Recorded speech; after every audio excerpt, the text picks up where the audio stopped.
Hi, welcome to சாராஸ் கைப்பக்குவம். இன்றைக்கி பார்க்க போகிறது டேஸ்டியான பீட்ரூட் எப்படி செய்யலாம்னா எப்படி செய்யலான்னு பார்க்கலாமா?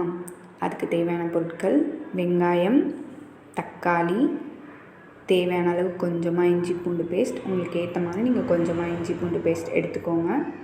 பீட்ரூட், கட் பண்ண பீட்ரூட் இல்லை திருவுண பீட்ரூட் எடுத்துக்கலாம். கருவேப்பிலை, கடாய் வச்சு எண்ணெய் ஊற்றிக்கோங்க.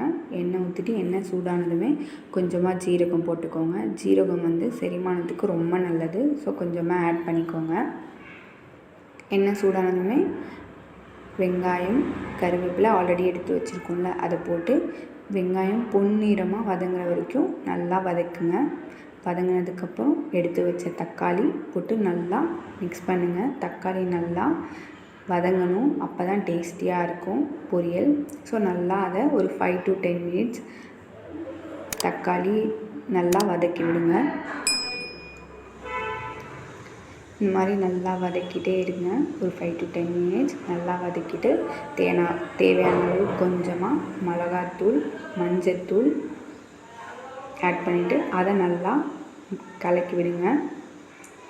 நல்லா கலக்கிட்டு நம்ம கட் பண்ண பீட்ரூட் ஆட் பண்ணி அந்த மசாலா பீட்ரூட்டில் நல்லா ஒட்டுற மாதிரி நல்லா கலக்கி விடுங்க.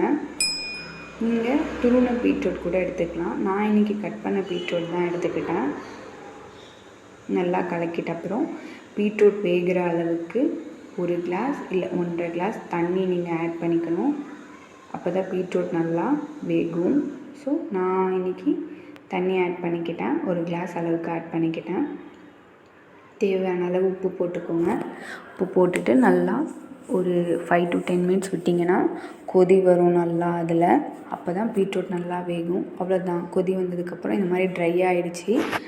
கொத்தமல்லி தூவி நம்ம இறக்கிட்டோம். டேஸ்டியான பொரியல் ரெடி ஆகிடுச்சி. தேங்க்ஸ் ஃபார் வாட்சிங். மறக்காமல் லைக் பண்ணுங்கள், ஷேர் பண்ணுங்கள், சப்ஸ்கிரைப் பண்ணுங்கள்.